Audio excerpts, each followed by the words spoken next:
Hello dear students, welcome to smart knowledge. So बच्चों, इस video में हम क्लास 9th इंग्लिश का बहुत ही इम्पोर्टेंट एक प्रैक्टिस पेपर वो समझने वाले हैं।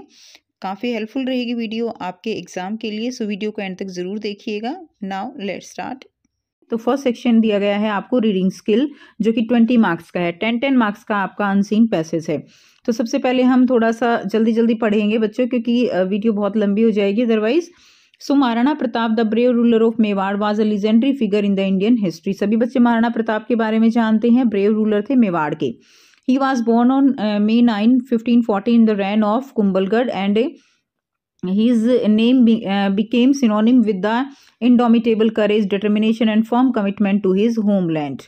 Maharaja Pratap ascended to the throne of Mewar in 1572 after the death of his father Maharana Uday Singh II. He fought with the ambitious Mughal Emperor Akbar. तो वो किससे लड़े थे? अकबर से लड़े थे थ्रू आउट हिज रेन।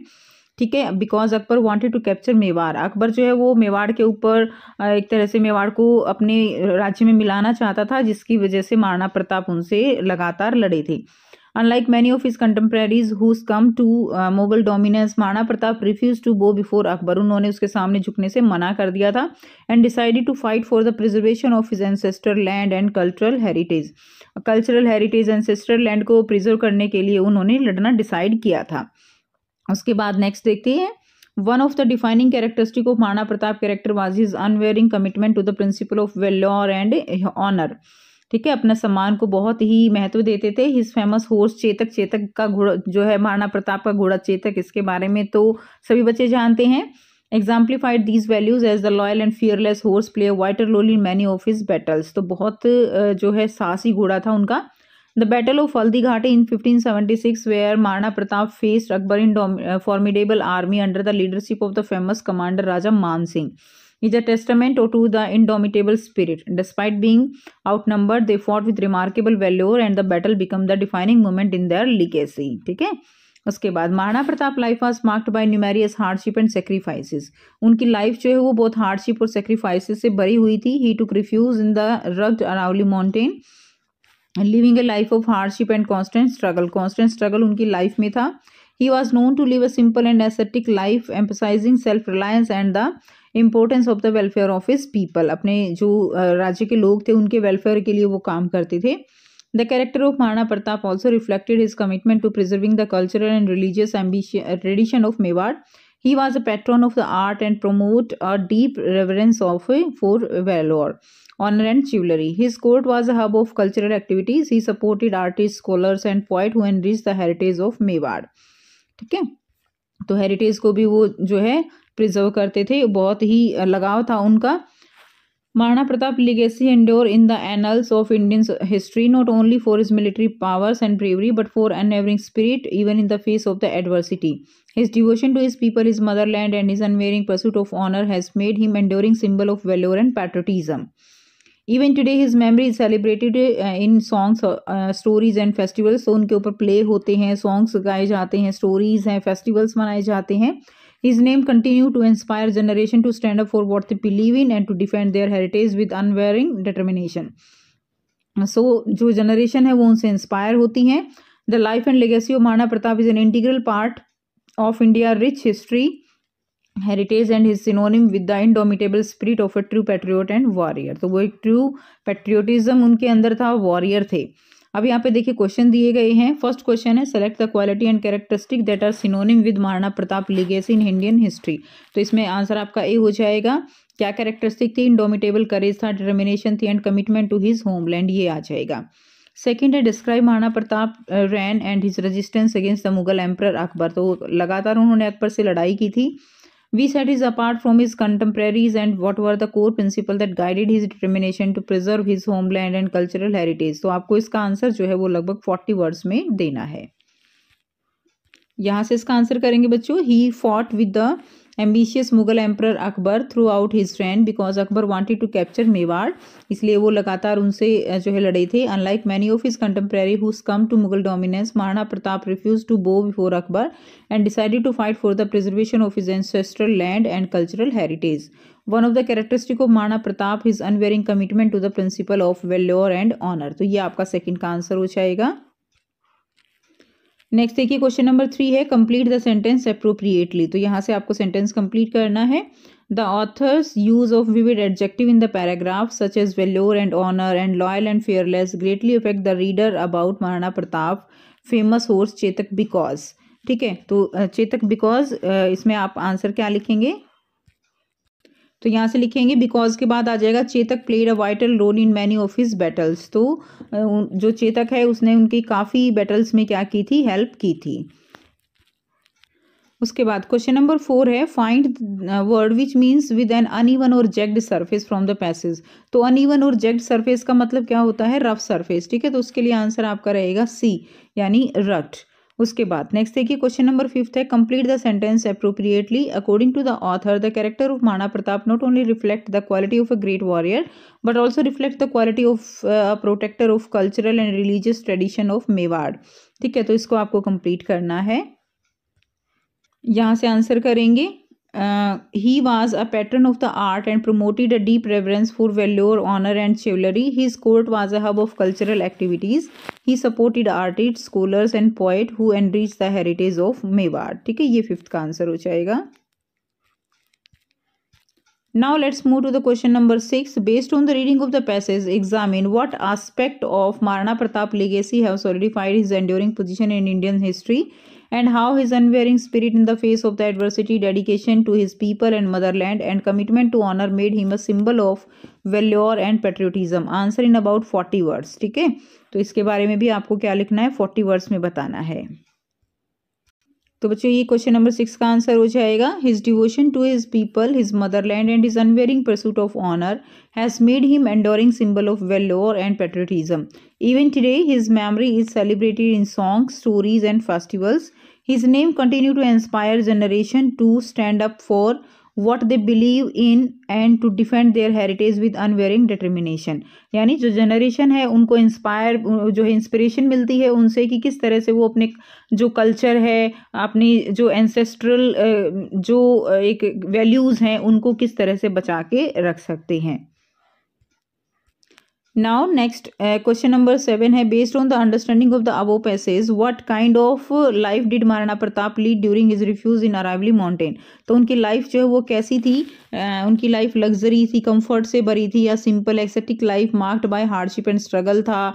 ठीक है, वॉन्डरिंग लाइफ स्टाइल थी। तो इसका आंसर क्या हो जाएगा? आंसर इसका बी हो जाएगा, सिंपल लाइफ थी लेकिन हार्डशिप और स्ट्रगल से भरी हुई थी। नेक्स्ट देखिए क्वेश्चन नंबर 8 दिया गया है study the following 2 sentences and statement and they are given from the above paragraph। Statement 1 है Maharana Pratap life was marked by numerous hardship and sacrifices and second है he took refuge in the rugged Aravalli mountains living a life of hardship and constant struggle। तो ये answer B हो जाएगा। First answer A हो जाएगा। First statement define the second statement. ठीक है, कि उनकी लाइफ जो है वो हार्डशिप सेक्रीफाइस से भरी हुई थी और वो चीज़ हमने अरावली माउंटेन में देखी थी। तो ये आपका ए आंसर हो जाएगा। Read the following text. Question number 2 है, ये भी आपको एक अनसीन पैसेज दिया गया है बच्चों, इसको हम एक बार थोड़ा सा रीड कर लेते हैं। In the past year there has been increase in the hiring of in other sector apart from the traditional job sector. ठीक है, तो अदर सेक्टर्स में जॉब जो है वो पास्ट ईयर्स में ज़्यादा इंक्रीज हुई है as compare to the traditional job sectors. According to the latest report of hiring platform found it in October, there was a decline in किस में डिक्लाइन हुआ है? In e recruitment sector like customer services में, software में, hardware में, telecom में, finance and accounts, sales, logistic, while apart from shipping, marine travel and tourism there has been growth in the किसमें? In offline retail sector. Increase in some of this sector is because of holidays. तो कुछ sector में जो increase हुआ है वो किस वजह से हुआ है? हॉलीडेज के कारण। ठीक है, उसके बाद नेक्स्ट देखिए hiring in the shipping marine sector increase by 44% last month on an annual basis and this growth in travel and tourism was 30%। Apart from this growth, 29% and 26% has also been recorded in retail and advertising, market research and public relations sectors। उसके बाद next है according to the food services and facility management company Sodexo about 4 lakh new jobs have been created in the food production and kitchen industry this year। तो 4 लाख जो है वो new jobs create हुई हैं food production and kitchen में। And Pradeep Chavda, आचार director of the company India's unit, say that 3.2 lakh jobs were created in the year। 2022 in this respect it N increase of 20 to 25%। तो लगभग कितना percent increase हुआ है? 20 से लेकर 25%। क्लियर। उसके बाद ये ग्राफ आपको दिया हुआ है कि किस सेक्टर में कितना ज़्यादा जो है वो इंक्रीज हुआ है। उसके बाद है the number of stand lawn restaurant is increasing across the country along with the wedding parties, function, outdoor catering and corporate events. तो इससे जो रेस्टोरेंट है उनका एक तरह से मार्केटिंग बढ़ी है। Apart from this the number of cloud kitchen is also increasing due to this. Apart from catering chefs, chef the party chefs, cook and other kitchen support staff, the demand for ground staff is also increasing। तो जो ground staff होता है उसकी क्या हुई है? Increase उसमें हुआ है। अब चलते हैं क्वेश्चन आंसर की तरफ। तो फर्स्ट क्वेश्चन दिया गया है, complete the following appropriately based on your understanding of para 1 and 2।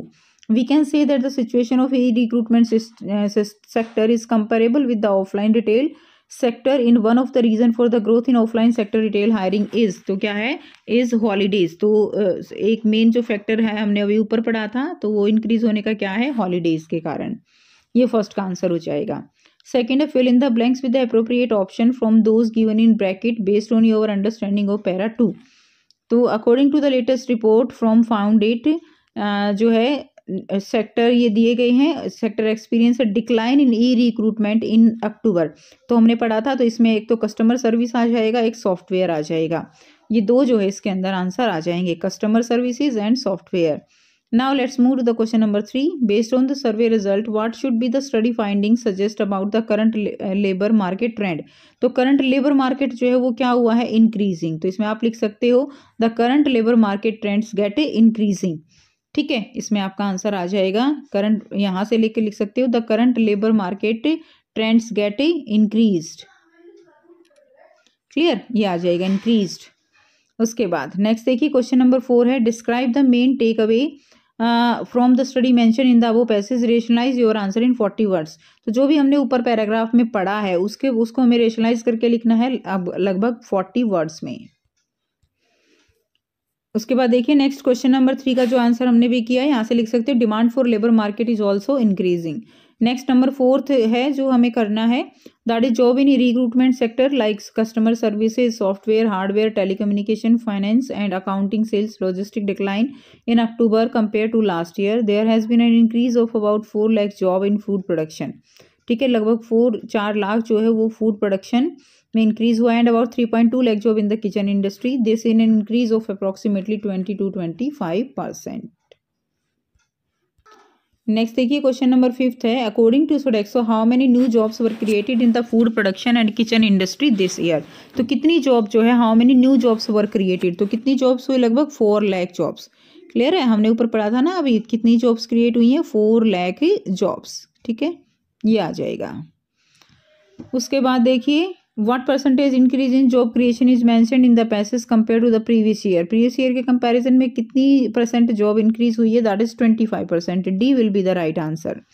Next देखिए क्वेश्चन है, how has the growth in standalone restaurant event in the rise of cloud kitchen contribute to the significant increase in job opportunities in the food production and kitchen industry as reported by Sodexo in 2022। Answer in 40 words. ठीक है, तो बस इसमें ये explain करना है कैसे जो रेस्टोरेंट की ग्रोथ है एक उसने जॉब अपॉर्चुनिटीज प्रोवाइड की हैं food production and kitchen industry में।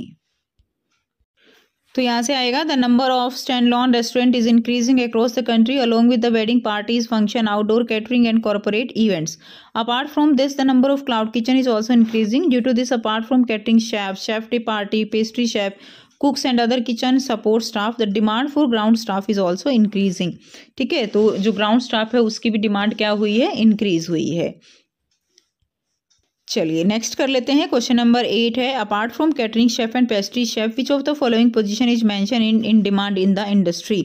तो जो है किसकी डिमांड बढ़ी है? ग्राउंड स्टाफ की। अभी अभी हमने पढ़ा था ना, तो ग्राउंड स्टाफ की डिमांड जो है वो इंक्रीज हुई है। ये आ जाएगा आंसर। नाउ सेक्शन बी है राइटिंग स्किल एंड ग्रामर। तो 20 मार्क्स की आपकी जो है क्या है? ग्रामर है। 10 मार्क्स के आपके क्या हो गए बच्चों? अनसीन पैसेज हो गए। अब ये है आपकी grammar. Complete any 10 of the following task as directed. तो कोई भी 10 टास्क आपको कंप्लीट करने हैं। Fill in the blank by using the correct form of verb in the bracket for the given portion of an inquiry letter. I will meet you in person to discuss the final pricing and quality of different fabric. I dash. Feel free to contact me in case of any question. तो इसमें क्या आ जाएगा? I different fabric I need, इसमें आ जाएगा I need ही आ जाएगा. ठीक है.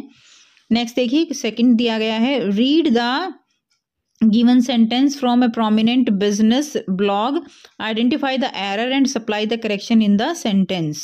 तो इसमें एरर और करेक्शन करनी है आपको. ये पैटर्न आपका आता है, इसकी आप ज़रूर प्रैक्टिस कीजिए और ये कई क्वेश्चन आपको देखने को मिलते हैं. Historically, post independence, the RBI adopted development financing and relies heavily on private sector lending as the primary tool to augment economic growth. ठीक है, तो इसमें आपका क्या आ जाएगा, इसमें आपका टू की जगह यहाँ पे ऑफ आ जाएगा. करेक्शन में टूल टू है ना, यहाँ पे इसकी जगह क्या आ जाएगा, ऑफ आ जाएगा. नेक्स्ट देख लेते हैं. नेक्स्ट है बच्चों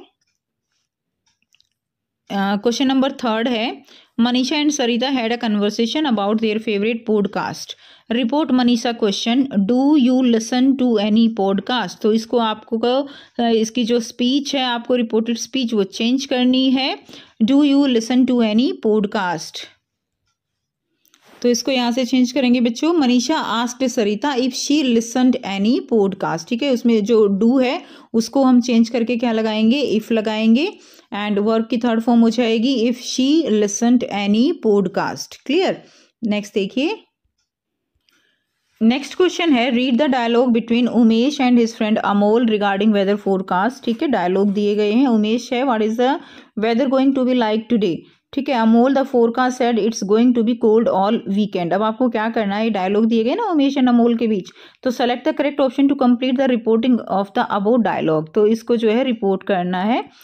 तो यहाँ पे आप देखिए दिया गया है, Umesh asked Amol dash, Amol replied that the forecast had said was going to be cold all weekend. तो उमेश का जो सेंटेंस है, डायलॉग है, उसको हमें रिपोर्ट करना है. सो इसका आंसर देखिए, इसमें क्या आ जाएगा, यहाँ से हम देखेंगे तो इसमें टुडे का तो जो है क्या हो जाएगा, टुडे का हो जाएगा दैट डे. क्लियर, टुडे का दैट डे हो जाएगा. And what is the weather going to be like, so इसका आंसर आपका हो जाएगा C, what the weather was going to be. What the weather was going to be like that day, ये आपका आंसर हो जाएगा सी. क्लियर. उसके बाद नेक्स्ट देखिए बच्चों, क्वेश्चन नंबर फिफ्थ है, fill the blanks by choosing the correct option to complete the concluding line of the issued circular by a state government. all the heads of the department, organization and local bodies as well as authorities concerned might, can, shall. क्या आएगा इसमें, implement the aforesaid direction in letter and spirit. So as well as the authorities concerned, इसमें आ जाएगा can implement all the heads, ये आ जाएगा आपका shall आ जाएगा इसके अंदर. ठीक है, all heads of department, organization and local bodies as well as the authorities concerned shall implement the aforesaid direction in letter and spirit. उसके बाद नंबर 6 है, identify the error and supply correction for the given sentence from A survey report on road accident in India. इसमें आपको error बतानी है, इस वाले sentence में एरर निकालनी है और आपको करेक्शन करनी है. ठीक है, unfortunately the most affected age group in road accident is. तो देखो यहाँ पे इज की जगह क्या आ जाएगा, age group in road accidents दिया गया है ना, तो इज है, इज दिया गया है, तो इज एरर है, इज की जगह आ जाएगा are. Which accounted for about 67% of total accidental death. तो इज की जगह आर आ जाएगा. ये हमारी हो गई करेक्शन. उसके बाद नेक्स्ट क्वेश्चन की तरफ चलते हैं. देखो फिर से आपको एरर करेक्शन के कई क्वेश्चन दिए गए ना, एक पहले भी आ गया, एक ये आ गया, एक और अगला क्वेश्चन दिया गया है, यानी 3 क्वेश्चन आपको दिए गए हैं एरर के. ठीक है, तो इनको अच्छे से प्रैक्टिस कीजिएगा ज़्यादा से ज़्यादा. उसके बाद क्वेश्चन 7 है, select the option that identify the error and supply the correction of the opening line from a detailed report on Chandrayaan 3 mission. On August 23, the Indian Space Research Organization ISRO created history to making the first lunar mission that successfully soft landed on the south pole of the moon. तो इसमें देखिए, इसमें 2 की error दी गई है, इसमें आ जाएगा बाय. तो यहाँ पे 2 जो है ना, 2 ये क्या है, ये एरर है 2. क्लियर, और इसकी जगह क्या आ जाएगा, बाय आ जाएगा। और इसमें आपको अच्छी बात ये है कि इसमें ऑप्शन दिए गए हैं, तो ये देखिए, तो इसका आंसर हमारा क्या हो जाएगा, 2 की जगह बाय आएगा, तो सी हमारा इसमें राइट आंसर हो जाएगा। क्लियर। उसके बाद नेक्स्ट क्वेश्चन है, करेंगे हम 7th 8th। Complete the given notice by filling the blank with the correct option. The school magazine Edumeter dash in the first week of February, जो है Edumeter will be published. The school magazine Edumators will be published in the first week of February. Students are requested to contribute article, poem, riddle, short stories, funny anecdotes, cartoons to the undersigned by the 10th October. ठीक है, इसमें will be published आ जाएगा। उसके बाद next देखिए, report the dialogue between a doctor and his patient by completing the sentence. Patient है, hello doctor, good morning, doctor है, good morning, please have a seat and tell me what seems to be the problem. ठीक है, उसके बाद इसमें complete करना है, the patient wish the doctor good morning, उसने उसको विश किया, and doctor also wish him in return, offered him a seat, उसको सीट ऑफर की, एंड आस्क्ड, और उससे पूछा, क्या पूछा, and asked what is your problem. तो इसमें क्या आ जाएगा, व्हाट इज योर प्रॉब्लम, ये हम लिख सकते हैं, व्हाट इज योर प्रॉब्लम। ठीक है, ये आ जाएगा, व्हाट इज योर प्रॉब्लम। उसके बाद नेक्स्ट देखिए, fill in the blanks by choosing the correct option to complete the study about jaggery from an esteemed newspaper। ठीक है, जैगरी क्या होता है बच्चों, जैगरी जो है गुड़ होता है। Clear. It mix with warm water, tulsi leaves and ginger. इसमें it will work great for the entire ENT और सिस्टम, कि जब हम उसके साथ जो है जिंजर, तुलसी लीव्स गर्म पानी में मिला के लेते हैं तो पूरा जो हमारा ENT यानी आइज, नोज, थ्रोट, उन सब के लिए बहुत अच्छा वर्क करेगा। क्लियर। तो जो है विल वर्क, ये बहुत अच्छा काम करेगा। It will work great for the entire ENT system. Next देखिए, क्वेश्चन नंबर 11 दिया गया है, complete the line from an article by filling the blank with the correct option. The north railways has के साथ वो क्या आएगा, तो थर्ड फॉर्म आएगी, तो इसमें आ जाएगा आपका moved a step, C answer हो जाएगा, towards fulfilling its promise of a 90-minute journey from Delhi to Agra. Now question number 12 है, identify the error and supply correction for the following note from an autobiography. Clear, autobiography का एक note दिया गया है, इसमें आपको फिर से वही करेक्शन, एरर एंड करेक्शन दी गई है। My father become chief secretary of Tamil Nadu in 1962। My father became chief secretary of Tamil Nadu. ठीक है, इसमें आपका जो है देखिए, इसमें ऑफ तमिलनाडु दिया गया है, और देखते हैं, he told my cousin and me whenever he accompanied him to any function we were to sit on the car on either side of him। Clear. तो देखिए इसमें क्या आएगा, we were to sit on the car नहीं होगा, sit हम car के ऊपर नहीं बैठते, कार के अंदर बैठते हैं ना, तो इसमें आ जाएगा we were to sit in the car। तो on जो है इसमें एरर है, और इसमें on की जगह क्या आ जाएगा, in आ जाएगा। क्लियर है, तो on इसमें क्या हो गई, एरर हो गई, और in इसके में करेक्शन हो जाएगी। क्लियर। चलिए नेक्स्ट करते हैं।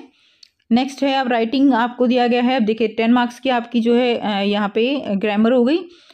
क्लियर, अब है 10 मार्क्स आपके राइटिंग सेक्शन में है। अब देखिए इसमें क्या दिया गया है, यू आर अंशिका और Anmol, you happen to go Jaipur on hot summer day with your mother and sister in a crowded bus. एक क्राउडेड बस में आप जा रहे हो। Make a diary entry about your experience in not more than 120 words. तो आपको यहाँ पे क्या करनी है, डायरी एंट्री करनी है बच्चों।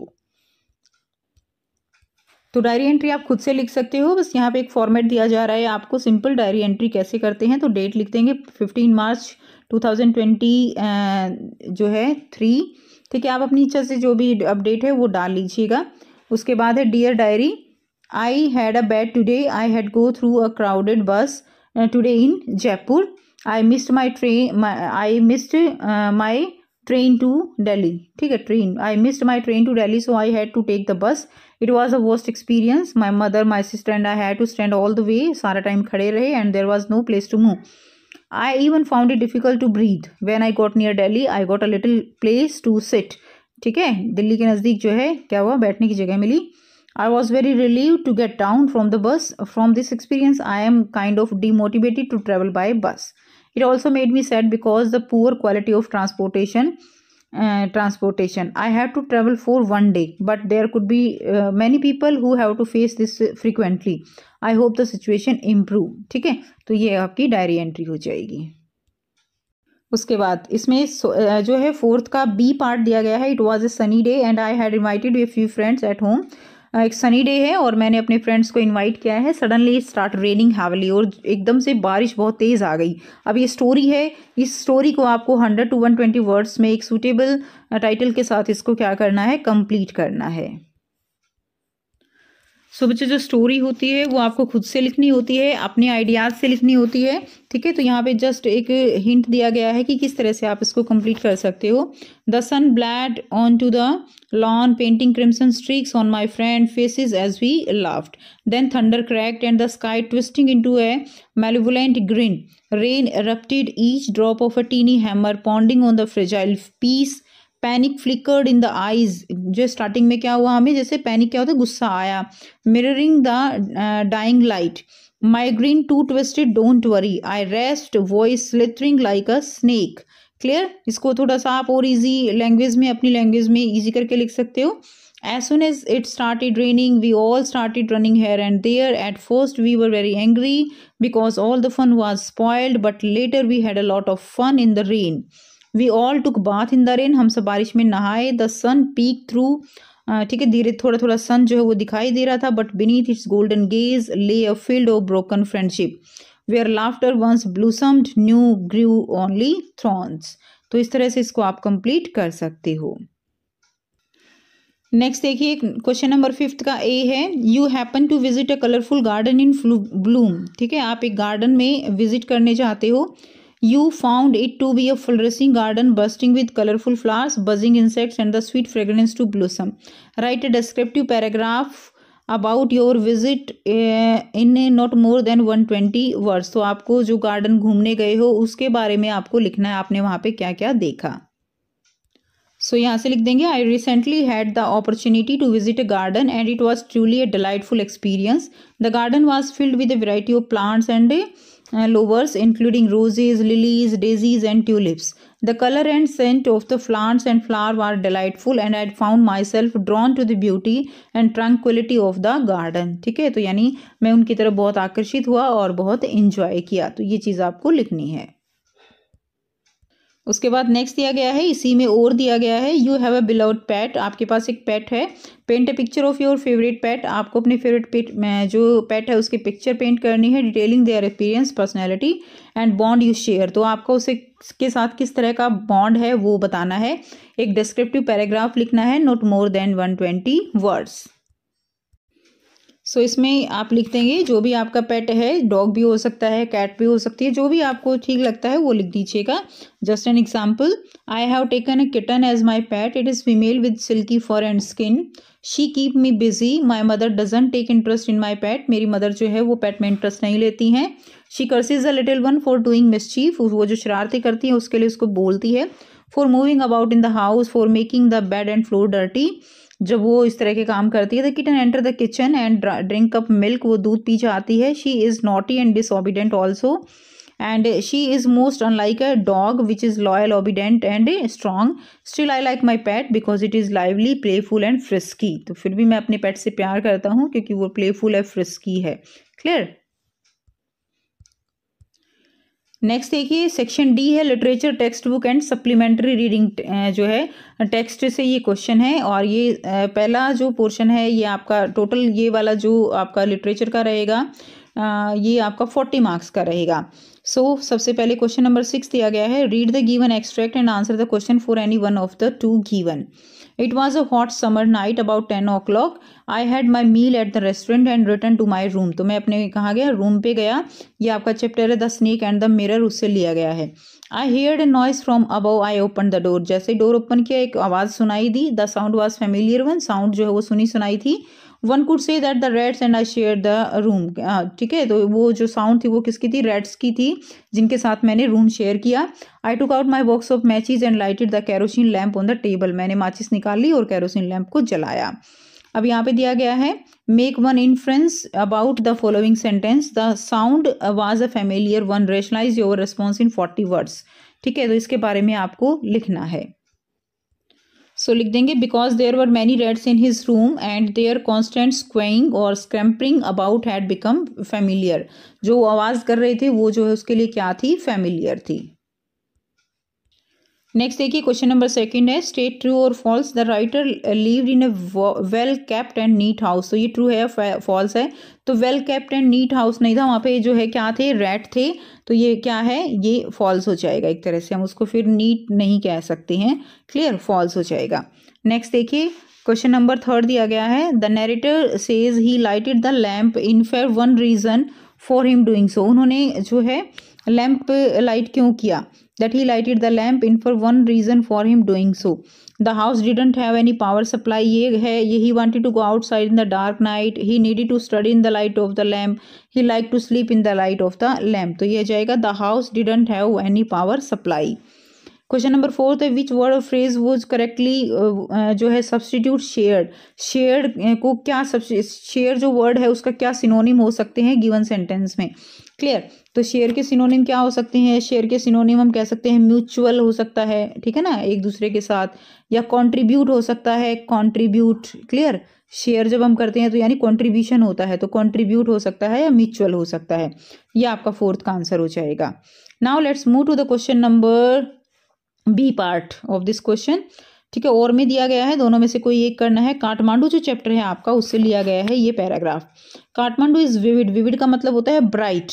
Mercenary religious with small shrines to flower adorned deities along the narrowest and busiest street with fruit sellers, ठीक है, fruit sellers, hawkers of postcard shops selling western cosmetics, film rolls and chocolate और copper utensils and Nepalese antique होती है जो पुरानी पुरानी चीज़ें होती हैं। Film song blare out from the radios, car horns sound, bicycle bells ring, stray cows low questioningly at motorcycles, vendors and shout out their wares. ठीक है, तो काठमांडू का सीन यहाँ पे दिखाया गया है कि किस तरह से जो गलियाँ हैं वो बहुत ज़्यादा बिजी हैं, फ्रूट सेलर्स हैं और जो है कॉपर यूटेंसिल्स दिखाई दे रहे हैं, नेपालीज एंटीक्स दिखाई दे रहे हैं, वो सब बताया गया है। क्वेश्चन देखते हैं, what make Kathmandu vivid. Kathmandu को जो है विविड क्या चीज़ बना रही है? क्लियर, तो यहाँ पे देखिए फिल्म रोल्स है, नेपालीज एंटीक्स है, vendor shouting at their wares, ये सारी चीज़ें हैं। तो इसमें आंसर जो हो जाएगा वो ए हो जाएगा, एन एरे ऑफ थिंग्स, यानी बहुत सारी चीज़ें जो हैं वो उसको क्या बना रही हैं, विविड बना रही हैं, an array of things. Next देखिए, film songs blare out from the radios. Film songs बज रहे हैं, car horn sound, bicycle bell, stray cows, ठीक है, at motorcycle vendor shout at their wares. What inference can you make about Kathmandu city from this statement. तो इस statement से जो है क्या इन्फ्रेंस आप निकालते हो?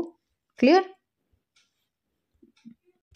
सो यहाँ से आप यही वाली लाइन लिख सकते हो, the author says that Kathmandu is lively, mercenary, religious with small temples of gods decorated with flowers on the narrowest and busiest road, there were fruit vendors, fruit seller, hawkers. ठीक है, एक नंबर का question है, तो आप एक line में इसका आंसर इस तरह से यहाँ से यहाँ तक भी लिख सकते हो। ठीक है, आप चाहो तो इसको थोड़ा और बड़ा करके लिख सकते हो। ये आपका सेकंड क्वेश्चन का आंसर हो जाएगा। नेक्स्ट देखिए, थर्ड क्वेश्चन है, what effect does the writer want to create by mentioning so many things to describe Kathmandu. ठीक है, what effect does the writer want to create by mentioning so many things to describe Kathmandu. तो कौन सा effect जो है वो यहाँ पे राइटर बताना चाहते हैं, तो आपको 40 वर्ड्स में इसको एक्सप्लेन करना है। तो बच्चों इसका आंसर आप यहीं से लिखेंगे कि इसमें पूछा गया है कि राइटर जो है इतनी सारी चीज़ें मेंशन करके क्या डिस्क्राइब कर रहे हैं। तो क्या डिस्क्राइब कर रहे हैं कि काठमांडू जो है वो कैसा है। Kathmandu is vivid, mercenary, religious with small shrines, और उसकी जो स्ट्रीट हैं वो बहुत बिजी हैं, फ्रूट सेलर से। तो ये चीज़ ही आपको यहाँ पे एक्सप्लेन कर देनी है। क्लियर, तो ये चीज़ आप यहाँ पे लिख देंगे। तो यहाँ से लेकर और इसका आंसर जो है आप यहाँ तक लिख सकते हो, hawkers and podcast. Clear, fruit sellers और हॉकर्स एंड पॉडकास्ट, ये जो है यहाँ पे दिखाना चाह रहे हैं। उसके बाद नेक्स्ट क्वेश्चन देख लेते हैं, which of the following words is closest in the meaning to vivid as mention in the extract. Vivid का मतलब क्या होता है? विविड का मतलब होता है ब्राइट, तो ए जो है इसका आंसर हो जाएगा ब्राइट। क्लियर, उसके बाद नेक्स्ट देखिए, read the given extract and answer the question for any one of the two given. यहाँ पे आपको पोइट्री सेक्शन दिया गया है, नो मैन आर फॉरेन जो है इस पोएम से ये जो है उठाया गया है पैसेज। अब इसमें देख लेते हैं हम, जो एक्सट्रैक्ट दिया गया है, let's remember whenever we are told to hate our brothers it is ourselves। Clear कि इसमें कहा गया है कि इसमें जो पॉइंट है वो क्या कह रहे हैं कि याद कीजिए कब आपको ये कहा गया कि अपने ब्रदर से, अपने जो अर्थ पे जो लोग हैं आपस में आप हेट करो, नफरत करो, ठीक है। That we shall dispose is better and condemn, ये हम खुद से ये जो फीलिंग्स आती है ये खुद से आती है। Remember who we take arms against each other, we who take arm against each other, कि हमें आपस में एक दूसरे के साथ झगड़ना नहीं चाहिए, हमें हथियार नहीं उठाने चाहिए। ये चीज़ें इसमें दी गई हैं कि सारी जो अर्थ है वो हमारा एक परिवार है। अब इसमें क्वेश्चन दिए गए हैं, fill in the blank with word. When the speaker said it is our self that we shall disposes, betray and condemn his tone, तो यहाँ पे जो टोन है वो उनकी कैसी होती है, वो वार्निंग टोन है। Clear, his tone is warning, वो वार्निंग दे रहे हैं कि अगर ऐसा ही चलता रहा तो एक दिन जो है सब कुछ नष्ट हो जाएगा। तो इसमें आपका आ जाएगा वार्निंग टोन, उनकी कैसी है, वार्निंग टोन है। सेकेंड है, which of the following best describe the speaker attitude towards negative forces who want to profit by spreading difference and hatred, तो इसमें आपका आंसर आ जाएगा dismissive. Clear, differences and hatred, इसमें जो है बेस्ट डिस्क्राइब कौन कर रहा है इसको, डिसमिसिव वर्ड। नेक्स्ट देखिए क्वेश्चन नंबर थर्ड जो दिया गया है, why does the poet want us to remember whenever we are told to hate our brothers it is our self that we shall dispose is better and condemn, explain in 40 words, तो इसको आपको explain करना है। यहाँ से इसका answer करेंगे, remember no man are foreign and no country strange, this line is repeated throughout the poem, the poet uses this repetition to put emphasis on the theme of world fraternity and also because he wants us to remember that no man are foreign, यानी इस अर्थ पर कोई भी पराया नहीं है, and no country strange, और आपस में कंट्रीज जो है वो एक दूसरे के स्ट्रेंज नहीं है, सब आपस में जो है एक दूसरे के फ्रेंड हैं, एक दूसरे के साथ हमें मिलकर रहना चाहिए, तो इसलिए ये बताया गया है। नेक्स्ट क्वेश्चन है, which of the following can replace the word disposes as mention in the line that we shall disposes better and condemn, ठीक है। तो डिस्पोजेज जो है, which of the following word can replace the word disposes, यानी एक तरह से disposes का जो है आपको क्या बताना है, यहाँ पे आपको सिनोनिम बताना है, तो इसका आंसर हो जाएगा आपका डिसइनहेरेंट। क्लियर, डिसइनहेरिट, तो बी जो है इसका आंसर हो जाएगा डिसइनहेरिट। नेक्स्ट देखते हैं, no man has the she snow no force she neither hear nor sees, no motion has she now, उसके अंदर अब कोई मोशन नहीं था, ये आपका slumber did my spirit seal, इससे लिया गया है।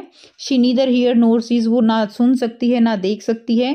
Rolled round in the earth diurnal course with rocks and stones and trees, clear, कि वो जो है एक तरह से अर्थ के साथ ही क्या कर रही है, रिवॉल्व कर रही है, रोल कर रही है rocks and stone and trees के साथ ही। तो इसमें अब हमें क्वेश्चन आंसर करने हैं। What does the following line signify? No motion has seen now no force, ठीक है। अब उसके अंदर कोई मोशन नहीं है, कोई फोर्स नहीं है, तो ये लाइन क्या सिग्निफाई करती है। सो इसका आंसर हो जाएगा, the poet says that there is no motion left in his beloved body as death has come over, कि उसकी मृत्यु जो है वो हो चुकी है, इसलिए उसकी बॉडी में कोई मूवमेंट नहीं है। She has no life force in her body due to death, उसकी बॉडी में कोई फोर्स नहीं है डेथ के कारण।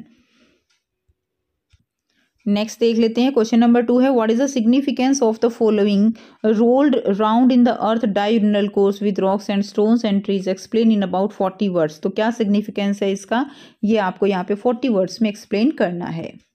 तो यहाँ से इसका आंसर हो जाएगा, a diurnal cycle is a pattern that recurs every 24 hour as a result of one full rotation of the planet, clear, earth around planet earth around its axis, तो अर्थ जो है 24 आवर्स में अपने axis पर घूम जाती है, ये वो एक पैटर्न है। Earth rotation cause surface temperature fluctuation throughout the day and night as well as the weather change throughout the year, ठीक है। तो इसकी वजह से क्या होता है, जो डे एंड नाइट हैं वो सब चलते हैं। तो पॉइंट यहाँ पे यही कह रहे हैं कि इसी तरह से जो बॉडी है वो भी क्या कर रही है, वो भी उनकी तरह ही जो है वो रोल कर रही है इधर से उधर, ठीक है। नेक्स्ट जो क्वेश्चन दिया गया है, complete the sentence with an appropriate option the poet imagine her to be and dash part of nature. तो जो उनकी बिलव्ड है पोइट की, उनको वो एक बहुत ही इम्पोर्टेंट पार्ट फील करते हैं, इमेजिन करते हैं कि जैसे नेचर में जो चीज़ें हैं वो ऐसे लगातार जो है रोल आउट हो रही हैं, उसी तरह से उनकी बॉडी भी अंदर जो दबाई हुई है वो भी एक तरह से वो इमेंस पार्ट है नेचर का। तो हम यहाँ पे वर्ड यूज़ कर सकते हैं इमेंस, यानी वेरी इंपॉर्टेंट कह सकते हो। क्लियर? इसमें हम यूज कर देंगे immense part of a nature. The poet imagine her to be an immense part of nature. Next, I mention the rhyme scheme use in the above stanza of the poem. तो जो poem है उसके अंदर आपको rhyme scheme बतानी है। अब सभी बच्चे राइम स्कीम जानते हैं, राइम स्कीम कैसे निकाली जाती है। तो यहाँ पे देखिए, नो फोर्स है तो इसको हम ए दे देंगे, सीज है इससे मिलता नहीं है, बी दे देंगे। अब फोर्स के बाद देखिए डायगोनल कोर्स है, तो ये कोर्स फोर्स सेम राइम्स आ रही है ना, तो इसको भी हम ए देंगे। अब ये सीज के बाद ट्रीज आ रहा है तो इसको हम बी देंगे। तो इसके अंदर राइम स्कीम क्या हो गई, ए बी। क्लियर? ये जो है इसके अंदर स्कीम हो गई। तो इस तरह से हमें राइम देखना होता है, तब हम इस तरह से राइमिंग स्कीम बनाते हैं। तो ए बी इसमें राइम स्कीम हो जाएगी। उसके बाद अब देखिए बच्चों, answer any 4 of the following 5 question in about 40 to 50 words. तो आपको यहाँ पर क्वेश्चंस दिए गए हैं, 5 क्वेश्चन दिए गए हैं देखिए, और इसमें आपको कोई भी 4 क्वेश्चन करने हैं। तो हम जो है 5 क्वेश्चंस के आंसर देखते हैं। इसी तरह क्वेश्चन 9 भी एक बार देख लेते हैं। इसमें आपको 2 के आंसर करने हैं, 3 क्वेश्चन आपको यहाँ से दिए गए हैं। क्वेश्चन नंबर 10 में भी आपको कोई भी 2 क्वेश्चन दिए गए हैं, कोई एक करना है, और क्वेश्चन 11 में भी 2 दिए गए हैं, कोई एक करना है, 6 मार्क्स का। ठीक है, एक क्वेश्चन आपका पोइट्री सेक्शन से है, एक क्वेश्चन आपका जो है बुक से दिया गया है, टेक्स्ट बुक से दिया गया है। तो कर लेते हैं इनको। तो ये है क्वेश्चन नंबर 8, ठीक है, जिसमें आपको 5 क्वेश्चन दिए गए हैं, कोई भी 5 क्वेश्चन आपको दिए गए हैं, 4 आपको करने हैं। क्लियर? तो इसमें फर्स्ट क्वेश्चन है, Margie was being taught by a mechanical teacher, would you like to be taught by a mechanical और ह्यूमन टीचर, व्हाई? तो आपको बताना है इसमें कि आप किस तरह के टीचर से पढ़ना पसंद करते हो और क्यों। तो इसमें आ जाएगा a human teacher emotionally connect to the student to make the child comfortable. तो जो है, but this is not the case with a mechanical teacher के साथ ऐसा नहीं है। जैसे कंप्यूटर से हम पढ़ते हैं, ऑनलाइन पढ़ते हैं, जो एक फिजिकली जो टीचर जो है इमोशनली कनेक्ट होते हैं बच्चों के साथ, वो इस तरह से मैकेनिकल वे से नहीं हो सकते। Teaching can be best done by a person, then they will be able to pass on the correct values and lessons to the students को एक एक्चुअल करेक्ट लेसन्स और जो है वैल्यूज प्रोवाइड करते हैं। सेकेंड क्वेश्चन दिया गया है, explain with reference to the chapter. ये है second question, what does the poet mean when he says that every tinkle on the shingles has an echo in the heart, elaborate with the reference to the poem Rain on the Roof। तो इसमें क्या answer क्या आ जाएगा, he says that every tinkle on the shingles has an echo in the heart। ठीक है, तो जो drop पड़ती हैं तो वो एक तरह से क्या है कि उसके हार्ट में इको करती हैं, आवाज करती हैं। whenever he hear rain falling on the rooftop, the sound repeat in his heart and in his dream he has many different fanciful imaginations। तो वो इमेजिन करता है चीज़ों को। he adds that this sound of the rain falling on the rooftop create many new different dream in his mind। जैसे जो drops हैं वो गिर रही हैं तो उसके माइंड में बहुत सारे डिफरेंट ड्रीम जो है वो क्रिएट होते हैं। क्लियर? अब चलते हैं क्वेश्चन नंबर 3 की तरफ। Santosh and Maria both were unconventional women who rose to fame with their hard work and determination. Comment on this statement with reference to the chapter reach for the top. So Santosh and Maria was not content with the traditional way of life and felt that if she chose a 46 lost and a rational path, the other around her had to change, not she. She wanted to chart her own course in life, कि वो अपनी इच्छा से जीना चाहती है, ठीक है, rather than following the age old custom and tradition। और जो एज जो है ओल्ड एज जो कस्टम्स होते हैं, ट्रेडिशंस होते हैं, उनसे वो दूर रहकर अपनी लाइफ जीना चाहती है। नेक्स्ट देखिए, in the poem a legend of the north land the old women ignite the fury of the saint. What repercussions did she have to face and why elaborate. तो आपको बताना है तो saint Peter become angry at her greed, जो उसने लालच दिखाया उसके ऊपर वो जो है गुस्सा हो जाते हैं। Because she didn't give a piece of cake to saint Peter to satiate his hunger, उसकी जो भूख है उसको शांत करने के लिए वो उसको कुछ भी नहीं देती। When he curse the lady, जब वो लेडी को कर्स करता है, श्राप देता है, he punish the lady by changing her into a woodpecker. Saint Peter put a curse on the woman, telling her that she was too selfish to live in a human from having food, shelter and warm fire. ठीक है, उसके बाद next देखिए Kezia, question है 5th question. Kezia was a very timid girl. Family play a crucial role in shaping up the personality of a child. Explain with reference to the little girl as to why Kezia was a timid girl. तो आपको बताना है कि Kezia जो है वो एक timid girl क्यों है। So Kezia was afraid of her father's strictness. वो जो उसके father से उससे जो है उसकी स्ट्रिक्टनेस से डरती थी। एंड टेरिफाइंग एंग्री लुक जो है वो उस तरह का नेचर हो गया था।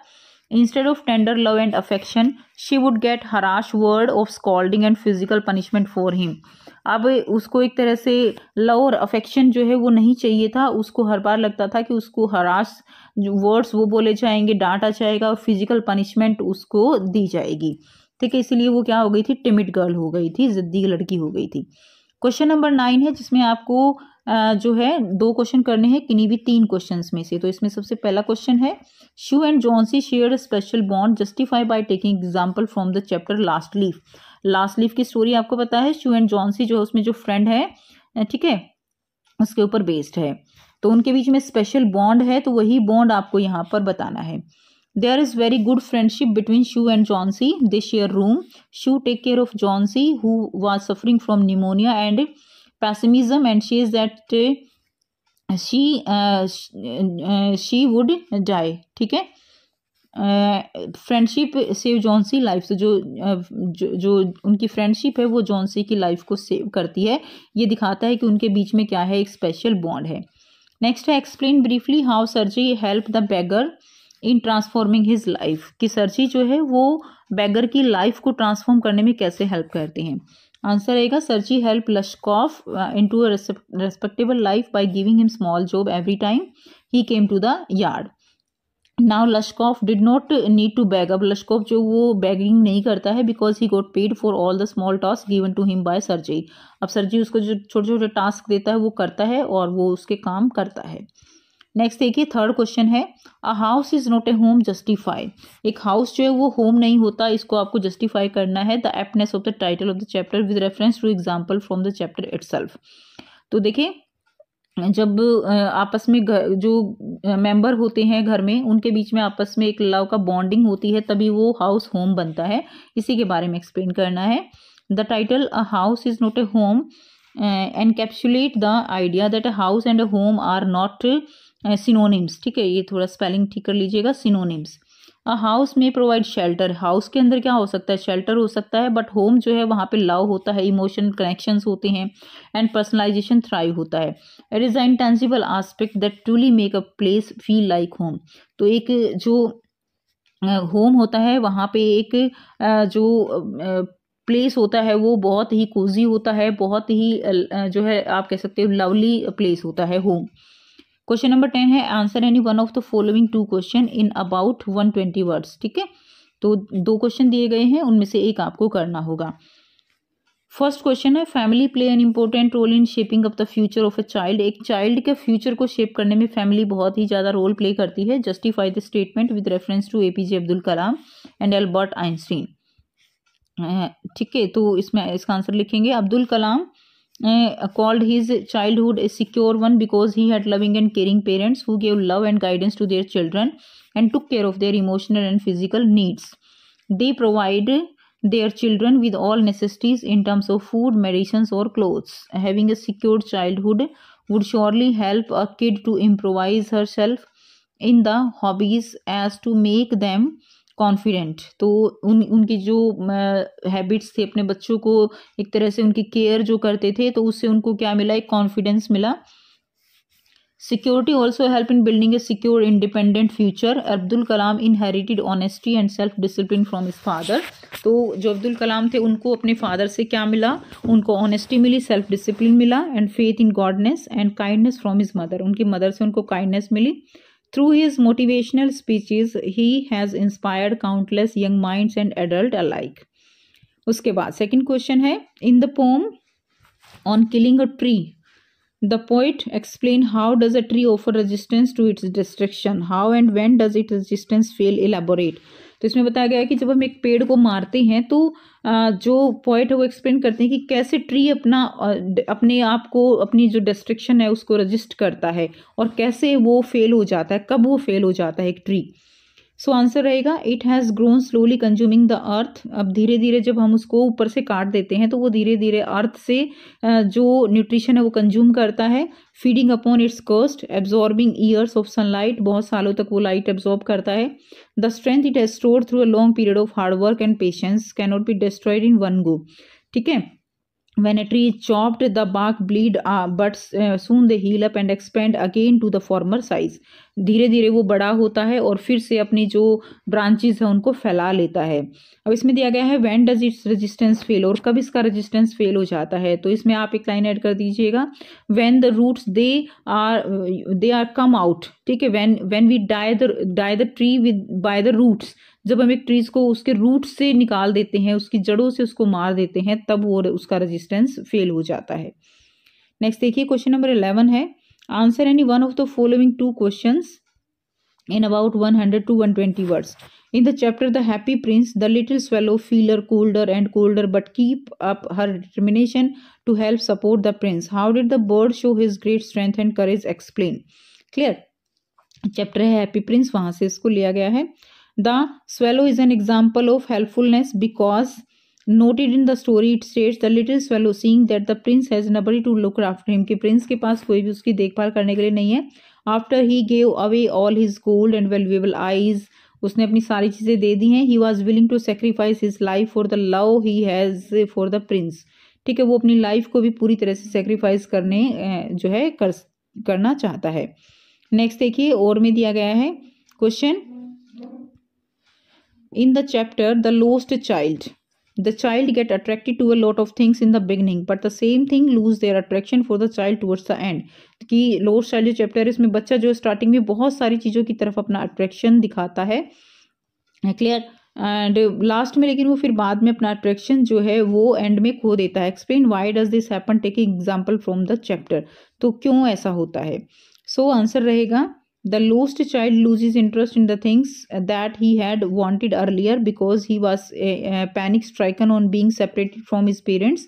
तो स्टार्टिंग में वो अपने पेरेंट्स के साथ होता है, उसको सारी चीज़ें अच्छी लगती हैं, बट एट लास्ट क्या होता है कि वो अपने पेरेंट्स जो है उससे अलग हो जाते हैं और सेपरेट हो जाते हैं. All he wanted was to be united with them.